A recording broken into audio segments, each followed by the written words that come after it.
although strict, are for the benefit of everybody. Some churchgoers completely agree with these protocols. Nazarene devotee Alexander said that he does not fear contracting COVID-19 because he is wearing face mask and face shield, plus he is observing proper physical distancing. While Jojo, on the other hand, lets his faith to the Black Nazarene protect him from the virus. The 3 simbang gabi masses at the Quiapo Church are already done, but the hourly Friday masses are still ongoing. Those who want to attend the mass may do so as long as they follow the basic health protocols.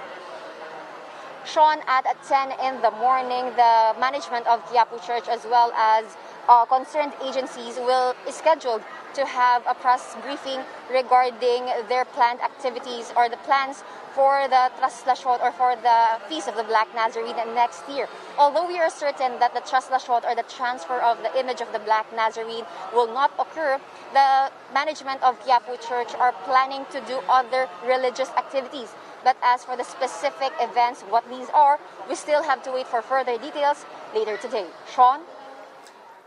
All right, thanks for that update. Justine Punsalang joining us live from the Quiapo Church. Let's circle back to our top story. It is the weather. And now we have with us on the line Pagasa weather forecaster Raymond Ordinario. Hi, Raymond.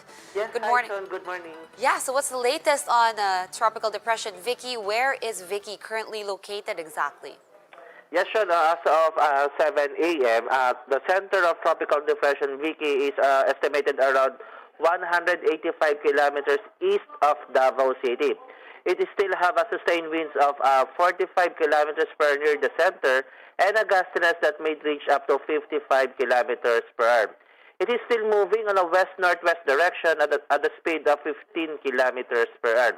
By tomorrow morning, we're expecting that the center of this tropical depression will be around 55 kilometers west of Dumagat City in Negros Oriental.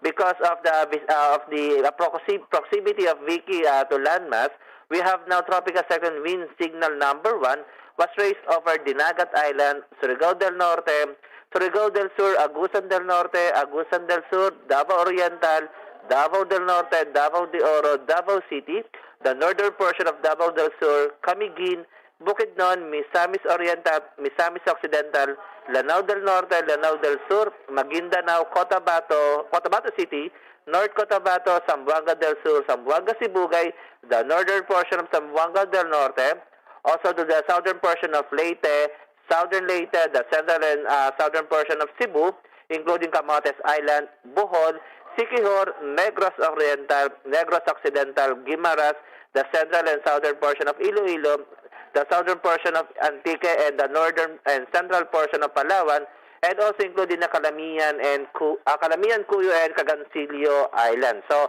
our cyclone signal is raised over the Visayas and Mindanao area because we're expecting it to cross to make landfall over the vicinity in between Davao Oriental and Surigao del Sur area in the next 12 hours. Then, after crossing Mindanao, it will emerge over the Bohol Sea by tomorrow early morning and will pass close to over Siquijor and make another landfall over the southern portion of Negros Island.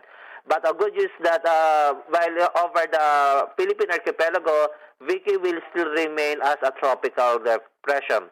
However, moderate to heavy with at times intense rains is expected today over Caraga, Davao Oriental, Davao de Oro, Davao del Norte, Bukidnon, Misamis Oriental, Camiguin, Southern Leyte, and Bohol, while moderate with at times heavy rains over the Bicol region, the southern portion of Quezon, Lanao del Sur, Zamboanga del Norte, and the rest of Visayas, Davao region, and the rest of northern Mindanao.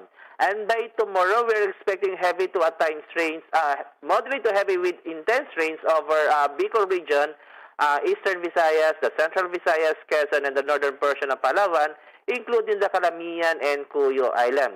While light to moderate with at times heavy rains is expected over Cagayan, Bali, Apayao, Kalinga, Mountain Province, Ifugao, Bulacan, Metro Manila, Camiguin, Dumagat Island, and the rest of Calabarzon, Mimaropa, and of Visayas. So we're still reminding our folks, those who are living on the landslide and flood-prone area, to be alerted against the possible impact of rains that might bring by this tropical depression Vicky, the northeast monsoon, and our shear line. Also, Sean, as the surge of northern monsoon is still prevailing, we have a gale warning raised over the seaboards of Batanes, Cagayan, Isabela, Aurora, the eastern coast of Quezon, including Polillo Island, the Camarines provinces, Catanduanes, eastern coast of Albay, the eastern coast of Sorsogon, the northern and eastern coast of Samar, the eastern coast of eastern Samar, and the eastern coast of Leyte, including Ilocos Sur, La Union, and Pangasinan. So we're still reminding our fisher folks and those who have small sea crafts not to venture out of this is because we are still expecting big waves. And that's the latest from the Pag-asa Weather Forecasting Center. Raymond Ordinario reporting. All right, Raymond. So just to clarify, we will be experiencing rains basically today until tomorrow over most of the country, today over the southern portions, and then moving on to tomorrow, well, it will move, or the rains will be moving more towards the northern portions of the country. But the tropical depression is not seen to strengthen into like a tropical storm or a stronger storm, yeah? Yes, Sean. For the tropical depression, Vicky, first, we are not expecting it to intensify further as it crosses the landmass of the Philippines, or the southern part of the Philippines. But when it is on the over the West Philippine Sea, it is expected to intensify before it, maybe before it goes out of the Philippine area of responsibility by Monday.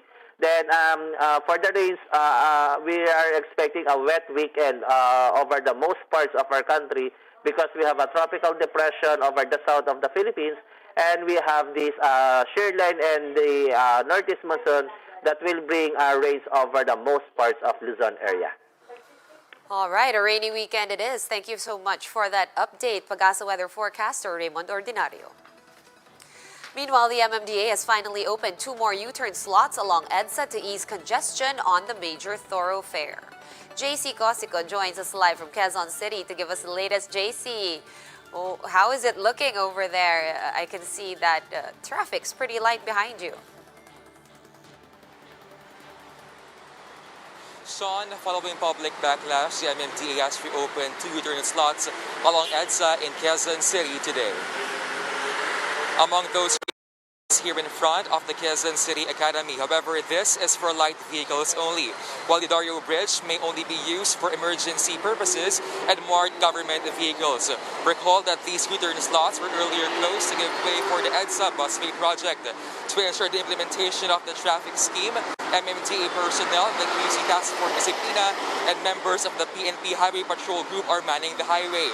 The MMDA says around 29,000 to 30,000 vehicles will benefit from the reopening of the QC Academy U-turn slot. Quezon City Mayor Joy Belmonte earlier said this is a win-win solution for motorists experiencing heavy traffic following the closures, prompting them to request for its reopening. Sean, as of now, traffic is quite manageable both at the northbound and southbound lane of EDSA here in front of the Quezon City Academy, and the QCLGU also said that it will continue monitoring the traffic situation in these areas to know whether to request the reopening of more U-turn slots. Back to you. Thanks so much for that update, JC Cosico, reporting to us live from Quezon City. For more updates, visit News 5, the Philippine Star, and Business World online. Visit our website, onenews.ph, for more in-depth analysis. You can also catch One News on the Cignal Play app. Register for a free account at www.signalplay.com and stream One News live anytime, anywhere.